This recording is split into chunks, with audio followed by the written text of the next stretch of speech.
Hello again, I am Blunty, doing a thing I only do very occasionally here on the channel, talking about some socio-political stuff, which is always a very smooth topic to approach, and the comment section is always very calm and reasoned. But even when I do talk about this stuff, I very rarely talk about the person we're talking about today, Matt Walsh. It's in the thumbnail and the title, surely, so it's not a big surprise. Big reveal, Matt Walsh. I don't watch his stuff, but I do come across his stuff fairly frequently because a lot of the content creators I do watch here on YouTube do specialize in doing, nothing but this social commentary, socio-political type of content. And of course, he, as a very, very loud font of right-wing talking points and frankly insane, stupid, clownish things that fall out of his face, he makes an easy framing device for a lot of discussions around reacting to or against right-wing talking points and things like that. And today is a particularly wonderful example that just sang to me in a very specific way when I came across it.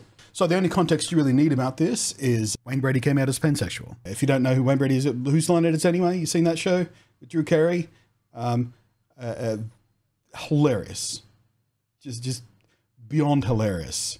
Genius. Comic timing genius. But Matt Walsh has, of course, reacted to this because anything that's not straight and preferably white in his eyes, I imagine, is fair game for mockery and derision. So let's have a little listen to a clip from Matt Walsh's show that I came across on Twitter.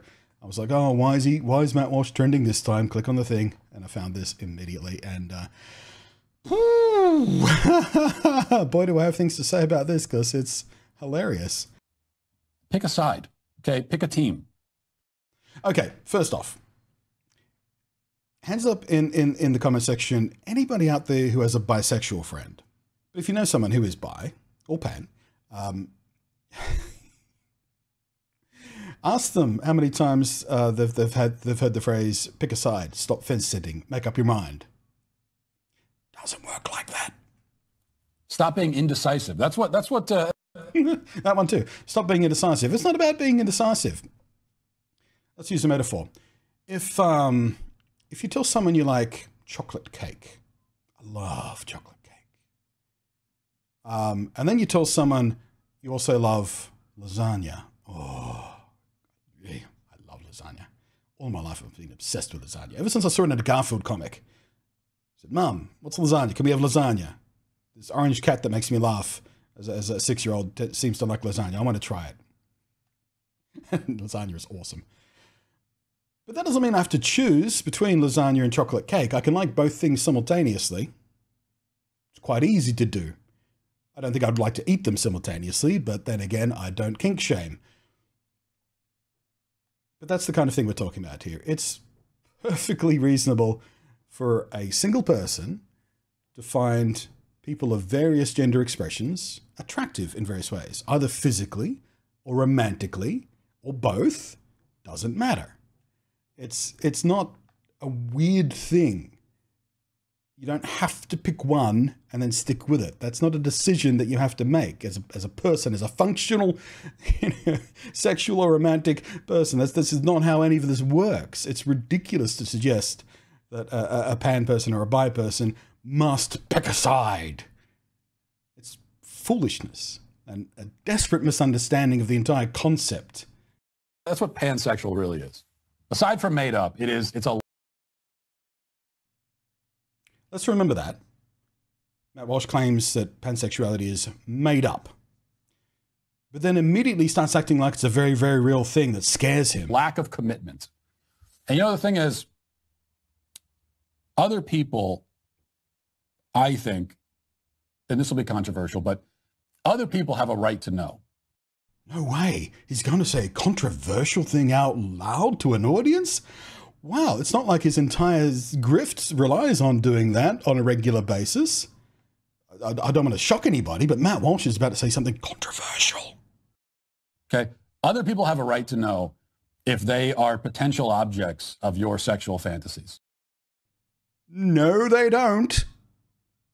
Or they really, really don't. All right. So what Matt is saying here is he believes anybody you're in a room with has a right to know if you might be attracted to them, or anyone else in the room for that matter. That's literal thought policing. That's very, very literally policing the thoughts that other people are allowed to have in your presence. I would have thought Matt Walsh would be against thought policing, considering how often he whines about not being out, people attacking him for thinking a certain thing. But, whatevs. And so that's why it's not fair to walk around and say, I'm attracted to anyone at all. No one's safe. No one's safe for me thinking they're sexy. No one is safe out there for me thinking they're cute. No one is safe out there from me thinking that they're kind and that's kind of a sweet thing and I would really like to spend more time in their company. It's outrageous that I keep this a secret from them the entire time. Now, whenever a group if there's like a group of people sitting in a room with Wayne Brady, and it's a diverse group, and you've got like a overweight 65-year-old man, and then you got a young woman and whatever. Utter misunderstanding of what pansexuality is. Pansexuality doesn't mean he's doing what he usually does, and he's linking fetishization directly to sexual attraction, which tells you a lot about Matt Walsh and how he approaches romance. He specifically describes these people as a 65-year-old fat, overweight man and a young woman. That's not how pansexuality works. It doesn't mean any meat on the table is fair game. It just means gender doesn't play a role in what you're attracted to. If you have, if you are a bit of a chubby chaser, maybe the fat guy does something for you. Maybe you're not. These physical things are disconnected from the concept of gender when it comes to the function of attractiveness, or who you are attracted to, physically or romantically. So he doesn't even understand what he's talking about. Everyone's sitting around, and they're all thinking, he could be attracted to any one of us right now. Matthew, that's every room you're ever in. Well, not you specifically, because you, like me, probably aren't the subject of too many people's romantic desires or fantasies.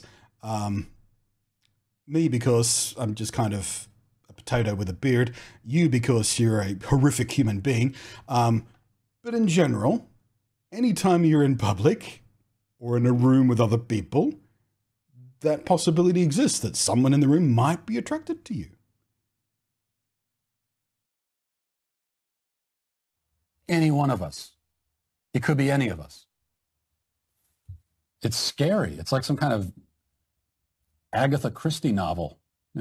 It's scary to know that someone might be attracted to you, apparently. It's horrifying, heart-stopping to think that this black man, might be attracted to anybody in the room. Men like him are frightened of this because they don't want to be treated like they treat the people they're attracted to. Women, in that case, I presume. He's married, right? To a woman? Poor thing. But yeah, this whole concern about this that comes from men like this, that is expressed like this fear, that's the word he used. He's scared of this. Comes from the fear that they will be treated or observed or thought of the same way they think of women. And that tells you everything. But they don't quite process. They're so close. They're on the edge of recognizing where this comes from, but they can't quite get there. And it's fascinating to watch. You see it all the time in this kind of discussion about, sharing locker rooms or sharing bathrooms and things like that. It's always about this presumed threat that just isn't real, but it's, they're almost on the edge of empathy, thinking, what would I do if I was that person?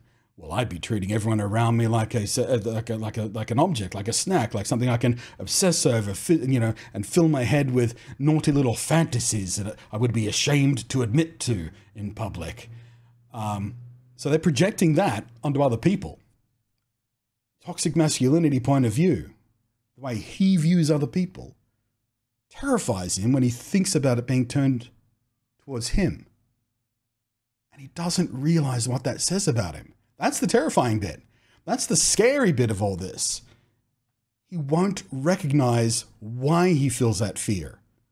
Because if he did, he would have to change how he treats other people. And that's pretty scary too for people like him.